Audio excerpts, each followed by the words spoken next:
Hello friends, welcome to my channel. So today I will be focusing on the topic food science and nutrition, and the subtopic is food safety and hazards. So this is one of the basic topics, and it is included in many of the competitive exams which is related to food and allied courses. So this will be very beneficial to all those who are currently will be appearing for the CBT 2 for say CFSO and technical officer. So let's start the topic. So the first thing is food safety hazards. What are food safety hazards? By definition, it is a food safety hazard refers to any agent with the potential to cause adverse health consequences for consumers. Giving common example is that if you're walking through a road, so if someone meets with an accident, so by hitting with a car, so the potential to cause any of the health effect related to it is called as hazard. It will be like whether the man or the woman hit by the car will be injured, severely injured, minorly injured, or nothing will happen, or this will be the three cases. So the potential threats, or what will be the potential cause related to the what will be the potential outcome, I would say, related to the consequence which has occurred, and that is known as hazard. So in common food language also, if we take any example, if suppose someone consumes food which is infected or is intoxicated with the bacterial toxins, so so here the hazard is that what adverse health effects will it cause to the consumer or the person who has consumed the food, whether he or she will be fine, or whether he or she will get food poisoning, or he or she will get food intoxication, and what will be the consequences of that: high fever, diarrhea, vomiting, etc. So this is what is known as hazard. And hazard, it is classified into for now into it is classified into five major factors. So first is physical, chemical, biological, allergens, and psychosocial. So these are one of the five food safety hazards which would cause which would may or may not cause adverse health effects, I would say. So first, to start with, is the biological hazard. So the biological hazard, as the slide mentions, is it is caused due to bacteria, viruses, parasites, and fungi. So anything which is related to microbiome, what we call is microbes, is known as biological hazard. So some of the examples, like if we take a common the biological bacterial intoxication, which is caused, like we got the foodborne intoxication due to Bacillus cereus, we got Campylobacter jejuni, so Clostridium botulinum, Escherichia coli. So these are the examples which cause which cause adverse health effects, or we may say that bacterial foodborne intoxication to the consumer. So these are the examples of bacteria. We have fungi also, fungal toxins, like we got mycotoxin, etc. So this was all about the biological hazards. So this is, I have mentioned that what types of pathogens or spoilage organisms. There are two types, and then the pathogens are subclassified into bacteria, viruses, parasite, fungi, and which may lead to foodborne illnesses.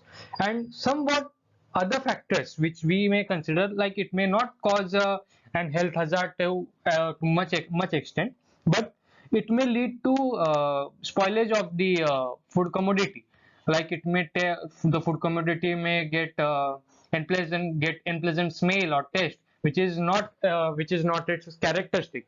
For example, the milk getting sour is one of the example, like the milk taste with the taste of the milk is sweet, somewhat like it is sweeter. But if we consider spoilage, if there is a spoilage causing organism, then food may turn into sour, the taste may turn into sour. So this is the example of spoilage organism. Next coming is the chemical hazards. So chemical hazards are many. Like if you start from detergents, the detergents used for the cleaning of equipments and containers which are used to keep the food or used to process the food. The sanitizers also, pesticides. Talking about pesticides, we can take an example of pesticide residue. The how pesticides are affecting the food quality or the food quality, or how they are becoming a hazard during during the cultivation of the crops or fruits and vegetables.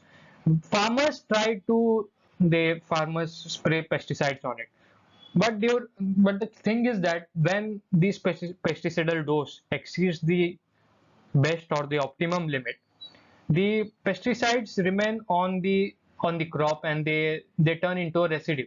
So these residues are they are deposited in the food, and then when the consumer or when the human he or she eats that food, gets get indirectly indirectly he or she eats the pesticides also, and due to which as pesticides are they are chemically based and they are not good for our health. There is a adverse health effect, and prolonged health effect may also lead to cancer. So this is the reason why there are many nowadays there are many cases of cancer, and one of the main reasons is consuming of the fruits and vegetables or the crops which are rich in pesticides, or we can say that it has got a huge amount of the pesticidal residues, and also some of the toxins which are commonly released by the plants itself and the medications used in it. So these are the chemical hazards. So natural compounds, as I mentioned, is the mycotoxin, toxins from shellfishes, toxins from plants. So these are the common toxins which are released by the food itself. So this example, these are the examples of the natural compounds.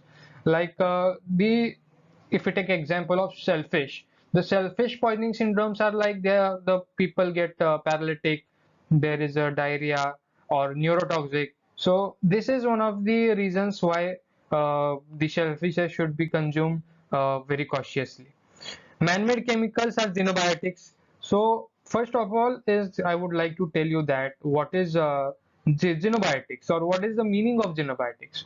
So xenobiotic is one of the chemical substance that are not present in our body or in the human body, and they come through one of the any of the sources which the human consumes, like plant drugs, or as I earlier said, the pesticides, food additives which are present in the food. So these are the xenobiotics which externally come into the human body. Next is the agricultural residue and the heavy metals, you all know. So coming towards the physical hazards, you name it and you will get number of examples of that, like metal shaving cans, wood, fingernails, hairs. One can blindly tell like what are the physical hazards. So, but then also the physical hazards are those hazards which come into the food in a physical nature, like some hazards or addition of bangles, staples, some glass, jewelry, the hairs of the food handler, nails, etc. These are the physical hazards. So physical hazards, like natural, as I told, is it can be classified as flies or insects which come, or the hairs, the stones or debris of the pest, or we can also say the debris of the if someone is treating of wheat is turned into flour.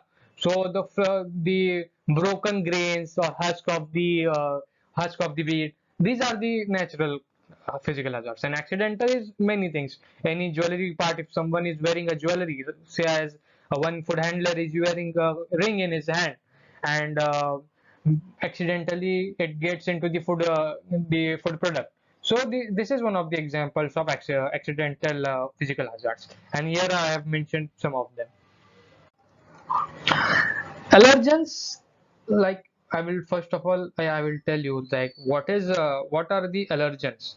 So allergens are the compound. So the compounds which lead to allergy, or which lead to some of the consequential effects after eating that.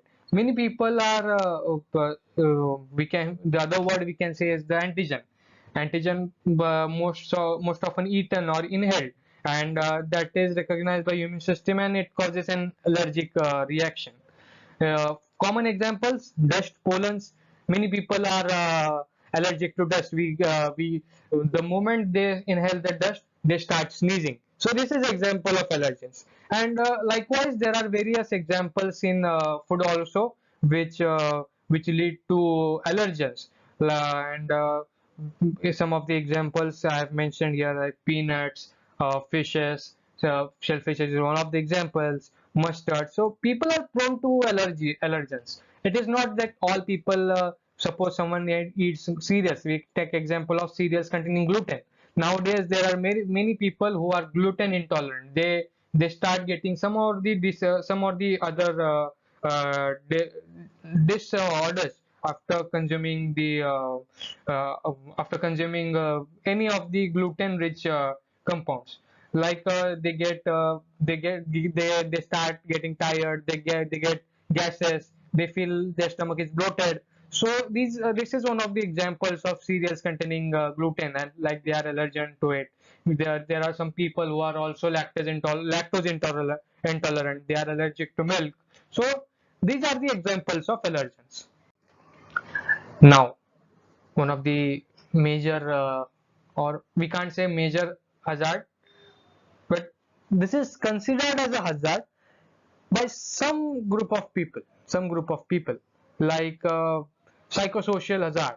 So psychosocial is the hazard, or is a thing, or is a process. It is a state, it is a mental state. For example, actually these things don't affect the food or don't change the characteristic of the food, but there are some mental beliefs of the people who eat that, like this is not best or this is not better for this commodity. But if we speak technically, if we speak scientifically, there is no harm in the to the food, or there is no change in characteristic of the food due to these things. It is just the mental state of the people. For example, is lard, that is fat from pigs. It is added to the some of the fats, but it does not change the characteristic of the food or that particular food. But the thing is that India is a first of all, India is a very good country. India has got rich culture into it. Every religion has got its important values and important cultures, and they are to be respected. But the thing is that sometimes it is not accepted by any of the community or any of the religion. It is not wrong. These are the traditions and these are meant to be followed. But the thing is that these for example, fat from pigs. So it is not harmful to any of the human body, but it is not accepted at some extent, or it is not accepted by someone. So this is the psychosocial hazard. Like method of animal sacrifice, there is a very jhatka method or halal method. Some follow halal method, some follow jhatka method. Some think that jhatka is not good and something halal is not good. But scientifically speaking, these methods like halal, if you take example, it is widely followed in in entire part of the world, like due to which there is a good blood flow. The blood comes out of the out of the meat or the chicken, and the entire blood we can remove due to it. So this is the scientific reason for using halal. But somewhat at some extent, or some of the people, they don't accept halal as one of the methods for the animal sacrifice. Instead they prefer jhatka method. So this is one of the examples you can say through to like any of the method is good. Some needs to follow jhatka, then they follow halal. But there is no change in the food characteristic if you follow any of the system.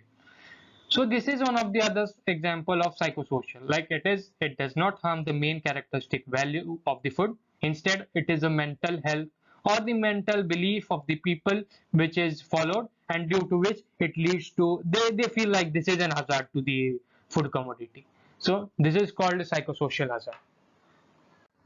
So that's all, friends. This was all about the hazards.